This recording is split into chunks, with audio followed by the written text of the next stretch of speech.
Salut, c'est Stilto pour Télé 7 jours. J'organise une boom pour la sortie de mon premier album Fille Lacrymale et je suis trop excitée. Dis-moi où on va quand on touche le fond. Est-ce qu'on peut encore creuser un peu plus profond? Qu'est-ce qui représente pour moi ce premier album? Je dirais que c'est mon petit bébé déjà, évidemment. C'est ma plus grande fierté pour l'instant dans ma courte carrière. Et ça représente pour moi la première fois où j'ai vraiment réussi à me libérer, en tout cas au maximum, et à essayer de m'en foutre au maximum aussi de ce que pensent les gens de moi et de ne pas faire uniquement ce qu'on attendait de moi. Je pense que l'album va un peu surprendre les chansons. Il y a une chanson où je rappe, enfin tu vois. J'ai appelé cet album Fille Lacrymale parce que depuis toute petite, je pleure beaucoup.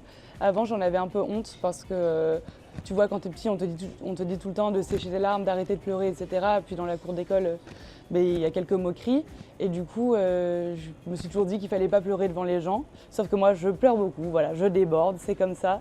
Je suis faite de larmes et plus j'ai grandi, plus je me suis dit que j'avais le droit de pleurer et de m'exprimer comme ça, que je dérangeais personne en fait, ça embêtait personne. Ça fait de mal à personne en tout cas.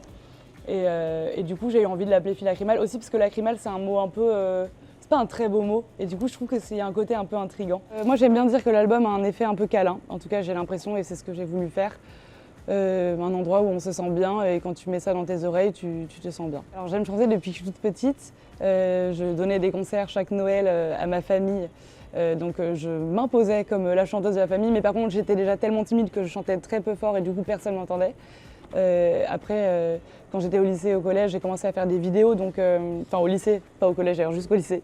Et du coup j'ai un peu mis ce rêve de côté, mais je continuais même sur ma chaîne YouTube à chanter avec d'autres personnes comme Arcadiane ou Lissandro Cucci qui sortaient de The Voice. Et après je me suis dit non mais en fait j'ai vraiment envie de chanter et toute seule aussi.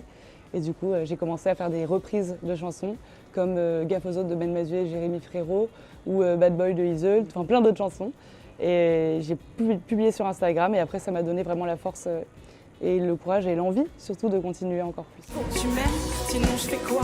Faut que tu m'aimes, moi j'y arrive pas. Les Victoires de la musique, c'était une grande surprise. Et après évidemment j'étais hyper honorée, j'étais à côté de femmes très talentueuses, Yoa et Solane, qui sont en plus devenues des amies, donc c'était encore plus chouette de pouvoir vivre ça avec elles. Et ouais, c'était hyper stressant, je vais pas mentir.